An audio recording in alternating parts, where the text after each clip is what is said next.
It's early morning, 7th of December 1941. Aboard a Japanese aircraft carrier in the middle of the Pacific Ocean, Japanese Navy pilots prepare themselves for the coming battle.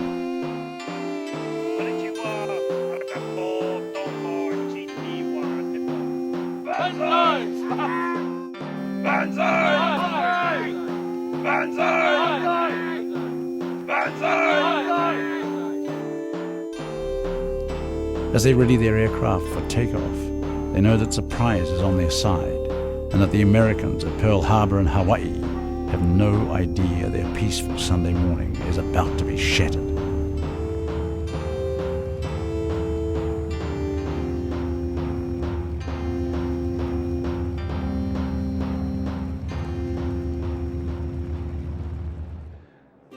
On Oahu at Hickam Field, the US Army Air Force base on the southern side of Pearl Harbor, American forces go about their daily routines in a relaxed, business-as-usual manner.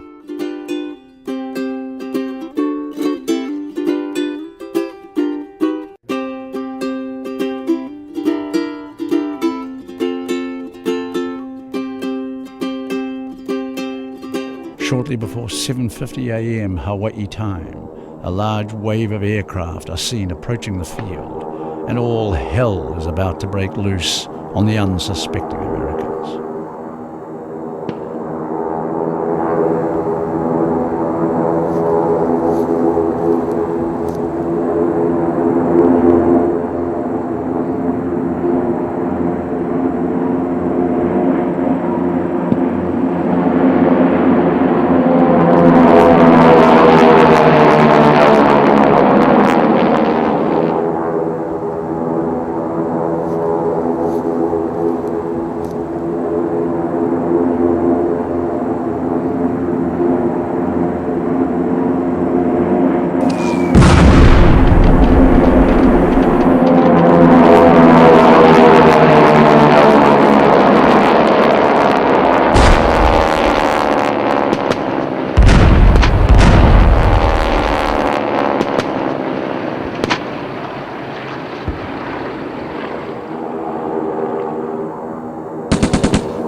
The use of over 20 radial-engined aircraft for the Tora Tora Tora tribute at classic fighters represents one of the largest and most impressive aerial displays ever seen at a New Zealand air show. As wave after wave of Harvards, Yak 52s and colourfully painted Nanchangs roared overhead, simulating the Japanese attack on Hickam Field, the crowd was awestruck.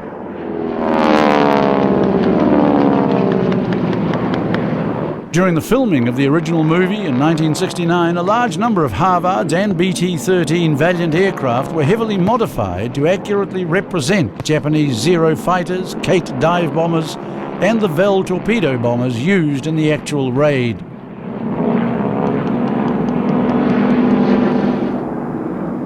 Many of these original movie aircraft are still seen at air shows in the USA today, including a number used by the professional Tora Tora Tora reenactment group.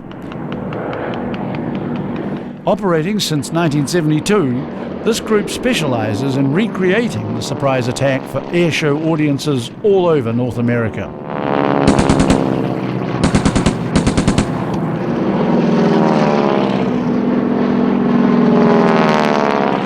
When the Japanese attacked Pearl Harbor, they also bombed and strafed Hickam Field to eliminate air opposition and prevent US planes from following them back to their aircraft carriers.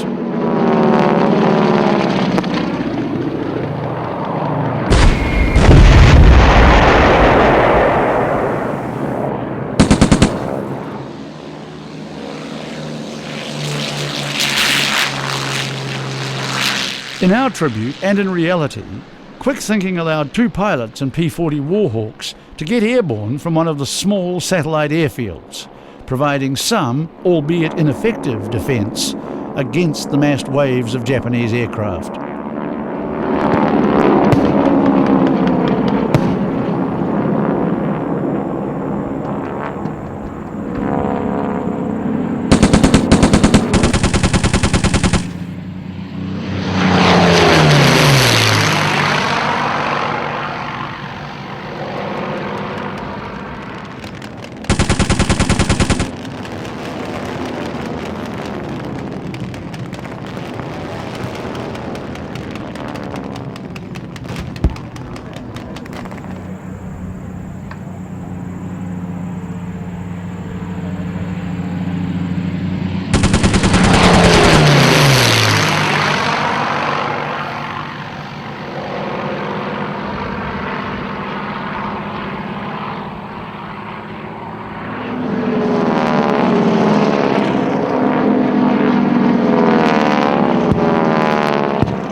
High overhead, the dive bombers that have previously released their loads on the field provide cover for the fighters, who continue the attack with devastating results.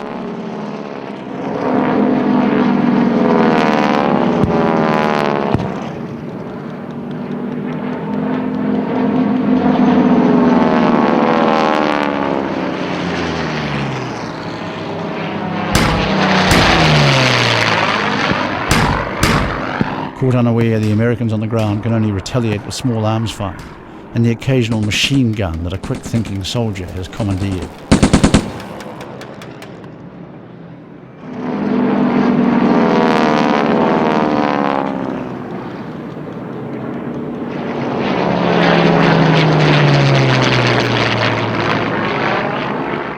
There's one small victory for the soldiers on the ground. And finally, one of the US pilots also exacts some revenge for the sneak attack. But it's all too little, too late, to have any real effect on the course of the battle.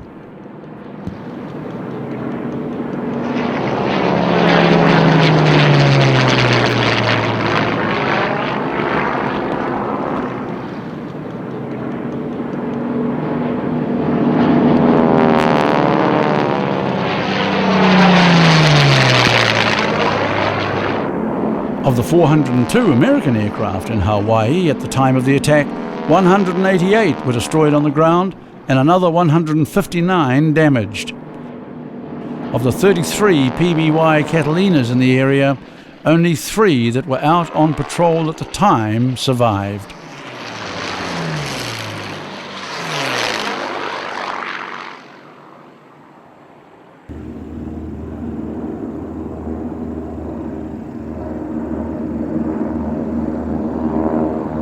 As the drone of the enemy aircraft fades away into the distance, the hapless Americans can do little but look around, stunned at the devastation that has been wrought upon them.